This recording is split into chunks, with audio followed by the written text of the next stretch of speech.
सोचिए कि मध्य पूर्व में पानी की एक बहुत ही संकरी सी पट्टी है जिसे हम स्ट्रीट ऑफ हॉर्मुज कहते हैं। हाँ, महज 22 या 30 किलोमीटर चौड़ी। बिल्कुल।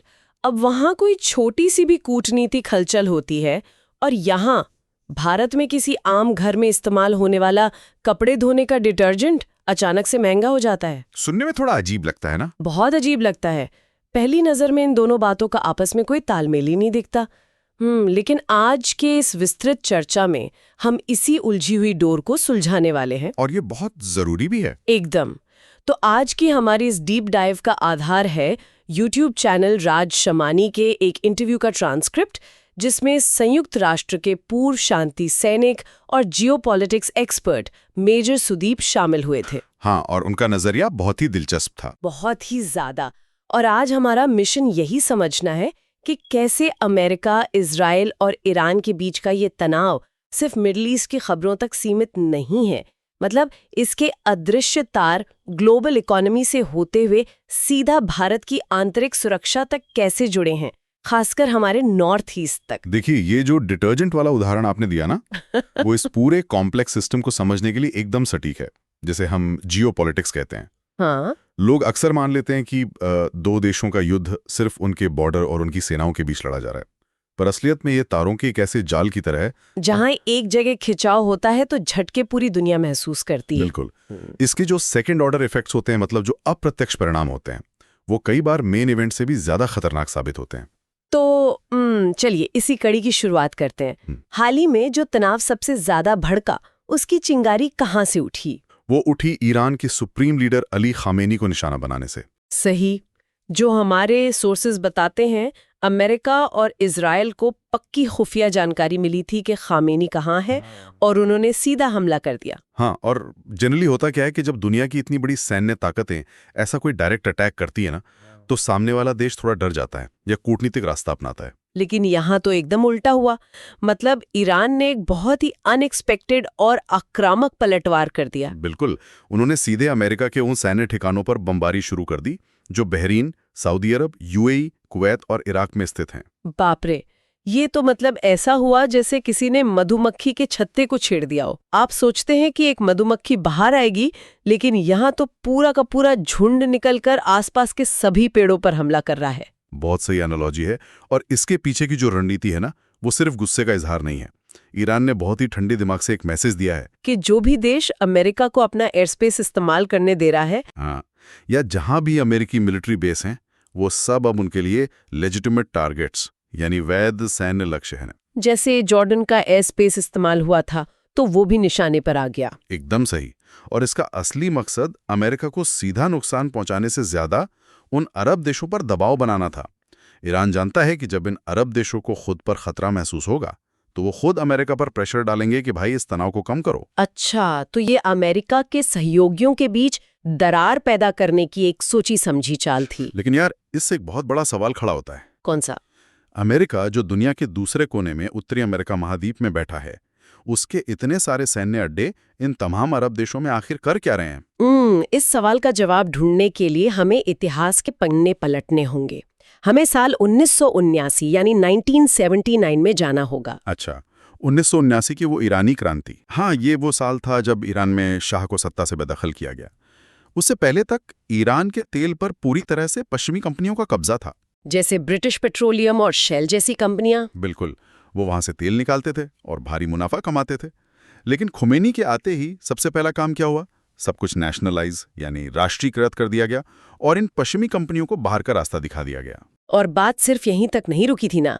उसी दौरान ईरान में अमेरिकी दूतावास पर कब्जा कर लिया गया था। हाँ, और अमेरिकियों को बहुत लंबे समय तक बंधक बनाकर रखा गया था, जिसे हम हॉस्टेज क्राइसिस कहते हैं। इस एक घटना ने अमेरिका की अजेय होने की छवि को तगड़ा झटका दिया था। लेकिन यहाँ बात बहुत दिलचस्प हो जाती है। क्या ये लड़ाई सिर्फ तेल और संसाधनों की है या इसमें किसी महाशक्ति के अहंकार को लगी ठेस का भी हाथ है? देखिए, ये दोनों का एक बहुत ही खतरनाक मिश्रण है। इसी घटना के बाद अमेरिका ने अपनी पूरी ग्लोबल स्ट्रैटेजी बदल दी। उन्हें समझ आ गया कि अगर मिडिल ईस्ट के तेल से उनका कंट्रोल हटा तो उनकी इकॉनमी गिर जाएगी। और यहीं से पेट्रो डॉलर को मिलिट्री प्रोटेक्शन देने की शुरुआत हुई। एकदम सही। पेट्रो डॉलर का सीधा मतलब है कि इंटरनेशनल मार्केट में कच्चे तेल की ट्रेडिंग सिर्फ अमेरिकी डॉलर में होगी।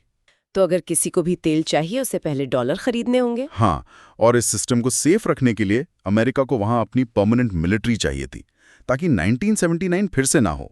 तो इसलिए कुवैत, बहरीन, सऊदी अरब और इराक जैसे देशों में आर्मी बेस बना दिए गए। मतलब जहां भी एनर्जी कंट्रोल की बात आती है, जैसे इराक में सद्दाम हुसैन या फिर वेनेजुएला के साथ, अमेरिका ने यही गेम खेला है। बिल्कुल, लेकिन इस पूरे समीकरण में एक और बहुत अहम मोहरा है, इजराइल। ओहो, इजराइल और ईरान की सीधी दुश्मनी? हाँ, लेकिन ये इतिहास बहुत उलझा हुआ है। जैसे ब्लैक सितंबर की घटना को ही ले लीजिए। जहां पीएलओ यानी यासिर अराफात के फिलिस्तीनियों को इजराइल से जॉर्डन विस्थापित होना पड़ा था। सही कहा। और जॉर्डन में जाकर उनकी ताकत इतनी बढ़ गई कि वो जॉर्डन के राजा को ही डराने लगे। और तब जॉर्डन के राजा ने पाकिस्तान की मदद ली थी। ब्रिगेडियर जियाउल हक के नेतृत्व में पाकिस्तान ने फिलिस्तीनियों पर भारी कार्रवाई की थी। बिल्कुल, जिसे ब्लैक सितंबर कहते हैं। इसके बाद वो लेबनान गए, जहां ईरान के सपोर्ट से हिजबुल्लाह का जन्म हुआ, जो आज इजराइल के लिए सबसे बड़ी सिरदर्द बना हुआ है। लेकिन अगर हम इजराइल की तरफ से देखें तो यहूदी समुदाय का इतिहास भी तो लगातार प्रताड़ना कर रहा है। हाँ, रोमन साम्राज्य से लेकर यूरोप में ब्लैक डेथ प्लेग का इल्जाम उन पर लगा, फिर हिटलर का हॉलोकास्ट। और क्योंकि इतिहास में उन्हें कई जगह जमीन खरीदने या खेती करने की मनाही थी, तो उनके पास ऐसे काम करने के अलावा कोई ऑप्शन ही नहीं बचा जहां जमीन ना चाहिए हो। जैसे बैंकिंग, तकनीक और मीडिया। हाँ, और हॉलीवुड, आज इन्हीं सेक्टर्स में उनका पूरी दुनिया में दबदबा है। पर सोर्स में एक और बहुत इंटरेस्टिंग थ्योरी का जिक्र है, डेमोग्राफिक्स यानी जनसांख्यिकी का। प्रोफेसर की वो थ्योरी? हाँ, कि इजराइल दुनिया का अकेला ऐसा डेवलप्ड देश है जहां महिलाएं वास्तव में ज्यादा बच्चे पैदा करना चाहती हैं। लेकिन यहाँ मुझे थोड़ा डाउट है। आज के मॉडर्न वॉरफेयर में जहां ड्रोन से हमले हो रहे हैं, इजराइल ने हिजबुल्लाह के पेजर उड़ा दिए, एआई का इस्तेमाल हो रहा है, वहां क्या सिर्फ जनसंख्या बढ़ने से कोई देश दुनिया पर राज कर सकता है? देखिए, असली ताकत सिर्फ मशीनों में नहीं है। उन मशीनों को डिजाइन करने और ऑपरेट करने के लिए आपको ह्यूमन कैपिटल चाहिए। जब यूरोप जैसे देशों की आबादी बूढ़ी हो रही है, उनका पैसा पेंशन पर जा रहा है। अच्छा, तो इजराइल की युवा आबादी उन्हें टेक और मिलिट्री में हमेशा आगे रखती है? बिल्कुल। अगर हम इसे बड़े पर्सपेक्टिव में देखें तो इजराइल ने हमेशा साबित किया है कि वो अपनी रक्षा के लिए किसी भी हद तक जा सकते हैं। जैसे 1947 में ही उन्होंने अपने देश का नक्शा ऐसा बनाया था कि एलाट बंदरगाह के जरिए उनकी पहुंच सीधे रेड सी यानी लाल सागर तक हो। हाँ, ताकि अगर कभी मिस्र स्वेज नहर को बंद भी कर दे तो उनका व्यापार ना रुके। और स्वेज नहर और रेड सी के जिक्र से बात सीधा दुनिया के चोक पॉइंट्स पर आ जाती है, जो कि ग्लोबल इकोनॉमी की सबसे कमजोर नसें हैं। मतलब ये चोक पॉइंट्स महंगाई की ऐसी मार दे सकते हैं जिसके बारे में हम सोच भी नहीं सकते। अभी हमने स्ट्रेट ऑफ हॉर्मुज़ की बात की थी, 26% तेल वहां से गुजरता है और वो ईरान के कंट्रोल में है। दूसरी तरफ यमन में बैठे हौथी विद्रोही रेड सी का रास्ता रोक रहे हैं, जिन्हें ईरान का सपोर्ट है, और वहां से 8 से 10% तेल जाता है। हाँ। ये तो बिल्कुल ऐसा हो गया जैसे किसी बहुत व्यस्त हाईवे के दोनों टोल बूथ पर किसी ने कब्जा कर लिया हो। बहुत सही। और जब हौथी विद्रोही वहां जहाजों पर हमला करते हैं तो शिपिंग कंपनियों को पूरा अफ्रीका घूमकर केप ऑफ गुड होप से जाना पड़ता है।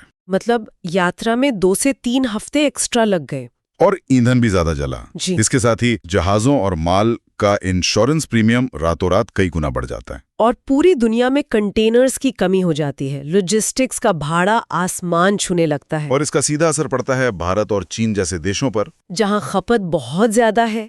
और यहीं पर क्रूड ऑयल के बाई प्रोडक्ट्स की बात आती है, जैसे LAB या LAPSA, जो घर में इस्तेमाल होने वाले प्लास्टिक और डिटर्जेंट में पड़ते हैं। बाप रे, मतलब वहां चोक पॉइंट पर जहाज रुका और यहाँ मेरे घर का कपड़ा धोने का सर्फ महंगा हो गया। यही तो जियोपॉलिटिक्स का असली खेल है। और जब ऐसा क्राइसिस आता है ना, तो दुनिया जनरली अमेरिका की तरफ देखती है कि भाई कुछ करो। लेकिन जो हमारे सोर्सेज बताते हैं, अमेरिका अब एक अविश्वसनीय भागीदार या अनरिलायबल पार्टनर बनता जा रहा है। बिल्कुल, और इसका बहुत बड़ा कारण है उनका बॉडी बैग्स का डर। मतलब वो अपने सैनिकों के शव देश वापस आते नहीं देखना चाहते। वियतनाम और इराक के बाद वहां की जनता बूट्स ऑन द ग्राउंड के सख्त खिलाफ है। इसलिए अमेरिका सीधे युद्ध में नहीं उतरता, बल्कि दूर से प्रॉक्सी वॉर लड़ता है। छद्म युद्ध। वो हथियार देंगे, पैसा देंगे, लेकिन अपनी सेना नहीं भेजेंगे। पर इतिहास गवाह है कि सत्ता का शिफ्ट ऐसे ही होता है, जैसे 1956 के स्वेज क्राइसिस में हुआ था। एकदम सही। जब अमेरिका ने ब्रिटेन, फ्रांस और इजराइल को पीछे हटने पर मजबूर कर दिया था और ब्रिटेन को साइड करके खुद दुनिया का नया सुपर पावर बन गया था। लेकिन आज जब अमेरिका खुद पीछे हट रहा है तो जो पावर वैक्यूम बन रहा है उसमें भारत की कूटनीति एकदम मास्टर क्लास साबित हो रही है। पीएम मोदी और विदेश मंत्री एस जयशंकर की जो कूटनीति है वो सच में बेमिसाल है। भारत एक ही समय में अमेरिका, रूस, इजराइल और ईरान सबका दोस्त बना हुआ है। हाँ, भारत ने अपनी स्ट्रैटेजिक ऑटोनॉमी यानी रणनीतिक स्वतंत्रता बहुत अच्छे से मेंटेन की है। ईरान ने खुद कहा है कि भारत के तेल टैंकर स्ट्रेट ऑफ हॉर्मुज से सेफली निकल सकते हैं। लेकिन कूटनीति में कभी-कभी ज्यादा शोर नुकसान भी कर देता है, जैसे ऑपरेशन अंदूर की बात करें। हाँ, उसने भारत की डिफेंस टेक्नोलॉजी का लोहा तो मनवा लिया और एक्सपोर्ट भी बढ़ाया। पर क्या मीडिया के उस अत्यधिक शोर के कारण हमने पाकिस्तान पर कूटनीतिक दबाव बनाने का एक मौका गवा नहीं दिया? बिल्कुल गवाया। उस शोर शराबे का फायदा पाकिस्तान के आर्मी चीफ आसिम मुनीर को मिल गया। उन्हें अपनी सेना और जनता को नेशनल थ्रेट के नाम पर एकजुट करने का मौका मिल गया। तो मतलब साइलेंट डिप्लोमेसी कई बार ज्यादा असरदार होती है। हमेशा होती है। लेकिन इन सब ग्लोबल सक्सेस के बावजूद सोर्स एक बहुत ही गंभीर और डरावने डोमेस्टिक खतरे की तरफ इशारा करता है, जो सीधा भारत के पूर्वोत्तर राज्यों, हमारे नॉर्थ ईस्ट से जुड़ा है। और ये सीधे तौर पर अमेरिका की नई नीतियों का नतीजा है। कैसे? मतलब अमेरिका को हमारे नॉर्थ ईस्ट में क्या दिलचस्पी हो सकती है? देखिए, अमेरिका पिछले कुछ सालों में अपने आस पड़ोस में कई सरकारें गिरा चुका है। पाकिस्तान में इमरान खान का जाना, या अभी हाल ही में बांग्लादेश में शेख हसीना का तख्ता पलट। हाँ, शेख हसीना ने खुद कहा था कि अमेरिका उनसे बांग्लादेश का सेंट मार्टिन्स आइलैंड मांग रहा था, एक मिलिट्री बेस के लिए, ताकि वो साउथ एशिया में बैठकर चीन को घेर सकें। और जब हसीना जी ने मना किया तो वहां सत्ता परिवर्तन हो गया। और यहीं से भारत के नॉर्थ ईस्ट का डेमोग्राफिक इक्वेशन प्ले में आता है। मिजोरम, नागालैंड, मणिपुर और अरुणाचल प्रदेश में अमेरिकी मिशनरियों का बहुत पुराना प्रभाव है, विशेष रूप से बॉस्टन स्थित बैप्टिस्ट और प्रेस्बिटेरियन चर्च का। और एक बहुत ही चिंताजनक पैटर्न उभर रहा है, वो कुकीज़ो समुदाय वाला पैटर्न। हाँ, म्यांमार का चिन स्टेट और भारत का मिजोरम और मणिपुर, यहाँ रहने वाले कुकीज़ो समुदाय एथनिक रूप से एक ही हैं। और मणिपुर में जो कुकी और मैतेई समुदाय के बीच हालिया हिंसक संघर्ष हुआ, या फिर ग्रेटर नागालैंड की जो मांग उठती है, सोर्स कहता है कि इन सबको विदेशी फंडिंग मिलने की चर्चा महज एक इत्तेफाक नहीं है। बिल्कुल नहीं है, ये एक सोची समझी चाल लगती है। ये तो यार चेस के उस खेल की तरह हो गया ना, जहां मोरों को पता ही नहीं होता कि उन्हें कोई और खिलाड़ी किसी और ही बोर्ड पर अपनी चाल के लिए इस्तेमाल कर रहा है। एकदम। और अमेरिका हमेशा से इस अपुन ही भगवान है वाले सिंड्रोम से ग्रस्त रहा है। हाँ, ऐसे में भारत को अपने पूर्वोत्तर राज्यों में बहुत अलर्ट रहना होगा। वहाँ घने जंगल हैं, कॉम्प्लेक्स भूगोल है। अमेरिका चीन तक पहुंचने के लिए इस पूरे एरिया को एक बफर स्टेट के रूप में इस्तेमाल करना चाहता है। और किसी भी बाहरी देश को हमारा बफर स्टेट बनाना हमारी संप्रभुता के लिए सीधा खतरा है, बहुत बड़ा खतरा है। तो अगर हम आज की इस पूरी चर्चा को समेटें तो बात यहाँ आकर टिकती है कि दुनिया के एक कोने में, मिडिल ईस्ट में एक लीडर मारा जाता है। हाँ, उसके जवाब में लाल सागर में तनाव बढ़ता है। बिल्कुल। फिर ग्लोबल लॉजिस्टिक्स ठप होता है, हमारे बाजार में महंगाई आती है, और उसी बीच अमेरिका की प्रॉक्सी वॉर वाली नीति हमारे शांत पूर्वोत्तर राज्यों की सुरक्षा पर सवालिया निशान लगा देती है। सब कुछ एक दूसरे से जुड़ा हुआ है। वाकई। तो आज हम अपने सुनने वालों के लिए एक बहुत ही गहरा विचार छोड़कर जा रहे हैं। इतिहास गवाह है कि जब महाशक्तियां अपने ही बुने हुए छद्म युद्धों के जाल में उलझ जाती हैं, और जब उनके साथी देश उन्हें अपनी जमीन देने से इनकार कर देते हैं, तो उनका पतन बाहरी हमलों से नहीं होता, उनका पतन उनके खुद के आर्थिक बोझ और अति आत्मविश्वास से होता है। सही बात है। तो क्या हम आज एक ऐसी नई वैश्विक व्यवस्था का जन्म देख रहे हैं जहां तथाकथित सुपर पावर्स अपनी ही बिछाई बिसात पर मात खाने वाले हैं? इस बारे में जरूर सोचिएगा। आज की इस विस्तृत चर्चा में बस इतना ही।